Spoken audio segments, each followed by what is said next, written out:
আমি স্পষ্ট ভাষায় বলি, বঙ্গবন্ধু শেখ মুজিবুর রহমানকে হত্যা করা হয়েছে, মাদ্রাসার ছাত্র নেই। জিয়াউর রহমানকে শহীদ করা হয়েছে, মাদ্রাসার ছাত্র নেই। জাতীয় চার নেতাকে হত্যা করা হয়েছে, মাদ্রাসার ছাত্র নেই।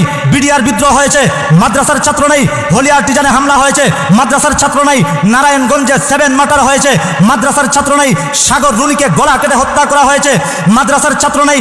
খাদিজাকে কুপিয়ে রক্তাক্ত করা হয়েছে, মাদ্রাসার ছাত্র নেই। ঐশীর মতো কুলাঙ্গার মেয়ে বাবা মাকে কুপিয়েছে, মাদ্রাসার ছাত্র নেই। শুধু তাই না, শুধু তাই না, সোনালী ব্যাংক চুরি হয়েছে, মাদ্রাসার ছাত্র নেই। রিজার্ভ ব্যাংক ডাকাতি হয়েছে, মাদ্রাসার ছাত্র নেই। হলমার্ক কেলেঙ্কারি হয়েছে, মাদ্রাসার ছাত্র নেই। শেয়ার বাজারে দুর্নীতি হয়েছে, মাদ্রাসার ছাত্র নেই। ইউরোপ আমেরিকাতে অর্থ পাচার করে আজ দেশটাকে দেউলিয়া বানানো হচ্ছে, মাদ্রাসার ছাত্র নেই।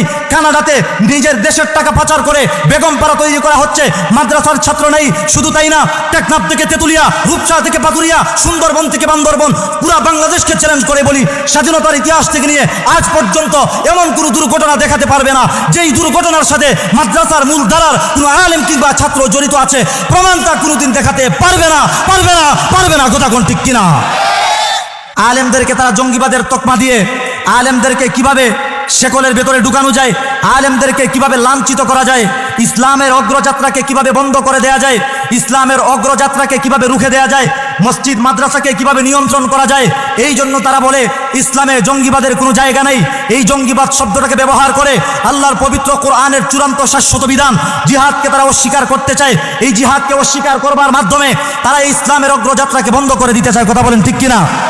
কিন্তু আমরা এই কথা স্পষ্ট জানিয়ে দিতে চাই, ইসলাম এদেশে বেশে আসে নাই, উলামায়ে কেরাম এদেশে বেশে আসেন নাই, মসজিদ মাদ্রাসা এদেশে বেশে আসে নাই। এদেশে ইসলাম এসেছে লাখো মুসলমানের রক্তের বিনিময়ে, হাজারো মুসলমানের কবরের উপর দিয়ে এদেশে ইসলাম এসেছে। কথা বলেন ঠিক কিনা?